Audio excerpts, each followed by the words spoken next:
પટેલ। આજે આપણે જોઈશું ધોરણ 11 ચેપ્ટર નંબર 6 પેટા નોંધો। પેટા નોંધોમાં આપણે ગયા વિડીયોમાં ખરીદ નોંધ સાદી ખરીદ નોંધનો દાખલો જોયો હતો। આજે આપણે સાદી વેચાણ નોંધનો દાખલો જોઈશું। તો સ્વાધ્યાયનો દાખલા નંબર 7। નીચેના વ્યવહારો પરથી શ્રી પ્રભાત હાર્ડવેર સ્ટોર્સ કે જે લોખંડના વેપારી છે તેમના ચોપડામાં વેચાણ નોંધ તૈયાર કરો। અહીંયા શું તૈયાર કરવાનું છે? વેચાણ નોંધ। તો વેચાણ નોંધનો નમૂનો અહીંયા મેં દોરેલો છે, તો આપણે પહેલા એને સમજી લઈએ। સૌથી પહેલા આવશે તારીખ, ત્યારબાદ આવશે ગ્રાહકનું નામ, જાવક બળતરા નંબર, ત્યારબાદ આવશે ખાતાની પાના નંબર, ત્યારબાદ આવશે રકમ રૂપિયા।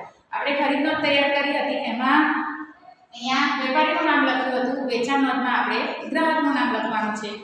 તો અહીંયા જોઈએ 2018 જૂન 1 નેહાને ₹20,000નો માલ 3 માસની શાક પર વેચ્યો અને સાથે બિલ નંબર 80 મોકલી આપી। વેચાણ નોંધ તૈયાર કરતી વખતે આપણે અહીંયા ખાલી વેચાણના જ વ્યવહારો નોંધવાના છે, એ પણ કેવા? ઉધાર વેચાણના। તો અહીંયા વ્યવહાર વાંચ્યો આપણે, તો જો કેવો વ્યવહાર છે? ઉધાર વ્યવહાર। વેચાણ નોંધમાં નોંધાશે? હા। તો અહીંયા આપણે લખીશું 2018 જૂન 1, લખીશું અહીંયા નેહા ખાતે, ગ્રાહક કોણ છે? નેહા। બિલ નંબર કેટલું આપ્યું છે? 80। રકમ કેટલી છે? 20,000 રૂપિયા। અહીંયા વટાવ આપ્યો નથી, એટલે આપણે રકમ પૂરેપૂરી લખી દઈશું। 8મી તારીખ વિધિ સ્ટોર્સને ₹10,000નો માલ 5% વેપારી વટાવે વેચ્યો, મજૂરીના ₹400 સાથેનો બિલ નંબર 85 મોકલી આપ્યો। અહીંયા વેચાણ કોને કર્યું છે? વિધિને। વિધિને વેચાણ કર્યું છે, પણ એમાં 5% વેપારી વટાવ આપ્યો છે, તો આપણે અહીંયા વટાવ બાદ કરીને રકમ લખીશું। અહીંયા મજૂરીના નાણાં આપણે ઉમેરવાના નથી, તો અહીંયા લખીશું તારીખ 8 વિધિ સ્ટોર્સ ખાતે, વિધિ સ્ટોર્સ ખાતે બિલ નંબર કયું છે? 85। રકમ કેટલી આવશે? વટાવ બાદની 10,000ના 5% કેટલા થશે? 500।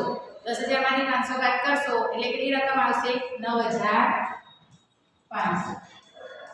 વટાવ બાદની રકમ આપણે અહીંયા લખવાની છે। ઓકે, નેક્સ્ટ વ્યવહાર છે ₹15,000ના માલનું વેચાણ કરવું। અહીંયા વ્યવહાર વાંચો। આ વ્યવહાર ઉધાર છે?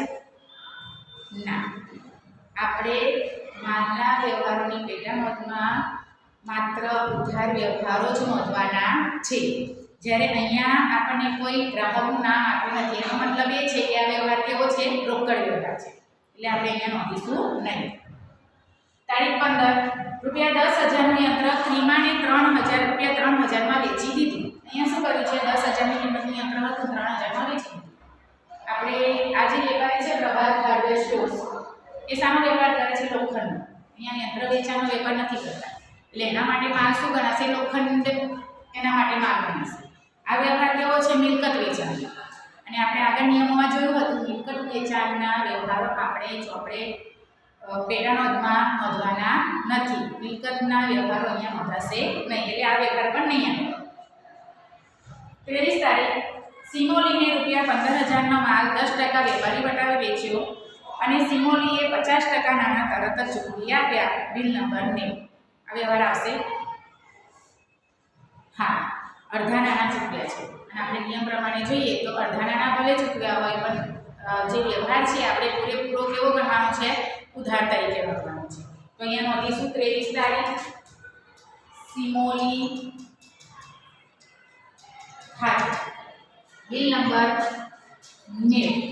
અહીંયા વટાવ આપ્યો છે? હા। 15,000ના 10% એટલે કેટલા થશે? 1,500। તો 15,000માંથી 1,500 બાદ કરશો એટલે કેટલા આવશે? 13,500। 13,500નું વેચાણ કર્યું। નેક્સ્ટ 28 તારીખ રિદ્ધિને ₹20,000ના માલનું વેચાણ 10% રોકડ વટાવે રોકડેથી કરો। બોલો, આવશે? ના, કેમ? કેમ કે અહીંયા રોકડ વટાવે રોકડેથી વેચાણ કર્યું છે, આપણે રોકડ વ્યવહાર અહીંયા નોંધવાના નથી। નેક્સ્ટ 29 તારીખ મીત પાસેથી ₹15,000નો માલ મોકલવાનો ઓર્ડર મળ્યો। અહીંયા જો ઓર્ડર મળ્યો છે, આ વ્યવહાર નોંધાશે? ના, નહીં નોંધાય। ખૂબ સરસ, કેમ કે અહીંયા ઓર્ડર મળ્યો છે, આ વ્યવહાર કેવો છે? બિન આર્થિક છે, અહીંયા માલ હજુ પૂરો પાડ્યો વ્રજને ₹30,000નો માલ 10% વેપારી વટાવે વેચ્યો. Bill number 55. આવશે વ્યવહાર?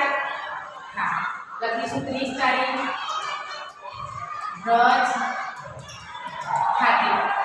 Bill number 55. રકમ કેટલી આવશે? 30,000ના 10% એટલે 3,000. 3,000 30,000માંથી કાઢી કરો છો એટલે કેટલા આવશે? 27,000. અહીંયા લખીશું 27,000.